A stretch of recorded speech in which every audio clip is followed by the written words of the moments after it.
Supreme court ने ballot paper से चुनाव कराने और इलेक्ट्रॉनिक वोटिंग मशीन ईवीएम और वीवीपैट स्लिप की 100% क्रॉस चेकिंग कराने से जुड़ी याचिकाएं खारिज कर दी, लेकिन एक बड़ा फैसला भी दिया। कोर्ट ने ईवीएम के इस्तेमाल के 42 साल के इतिहास में पहली बार जांच का रास्ता खोल दिया। सुनवाई शुक्रवार को हुई और बेंच जस्टिस दीपांकर दत्ता और जस्टिस संजीव खन्ना की थी। दोनों ने एक मत से फैसला सुनाया। इस केस में 3 पक्ष शामिल थे: एसोसिएशन फॉर डेमोक्रेटिक रिफॉर्म यानी याचिकाकर्ता, चुनाव आयोग, सरकार। केस चुनाव और मतदान से जुड़ा है तो राजनीतिक पार्टी और आम जनता से भी जुड़ी हुई है। केस और फैसले के असर को इन सभी पक्षों के नजरिए से आइए समझते हैं। आम आदमी यानी मतदाता। सुप्रीम कोर्ट के इस फैसले से आम आदमी की वोट देने की प्रोसेस में कोई बदलाव नहीं होगा। वोटर पोलिंग बूथ जाएगा, उंगली पर स्याही लगेगी, चुनाव अधिकारी कंट्रोल यूनिट का बटन दबाएगा, वोटर बैलेट यूनिट में कैंडिडेट के नाम के सामने का बटन दबाएगा और फिर कुछ सेकंड तक वीवीपैट की लाइट में अपनी पर्ची देख सकेगा। राजनीतिक पार्टियां और कैंडिडेट। फैसले के बाद राजनीतिक पार्टियां और कैंडिडेट्स के लिए एक रास्ता खुला है। वे ईवीएम की जांच करवा सकेंगे। इसे नीचे दिए पॉइंट से समझिए।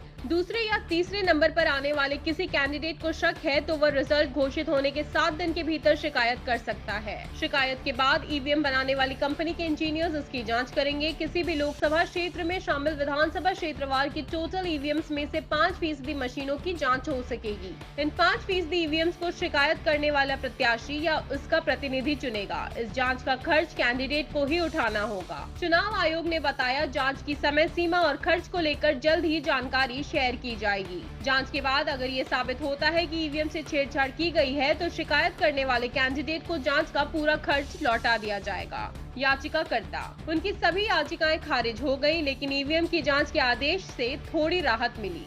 एडीआर के वकील प्रशांत भूषण ने कहा कि सुप्रीम कोर्ट ने कई निर्देश दिए जिसमें कैंडिडेट्स के लिए शिकायत और फिर जांच की भी बात की है।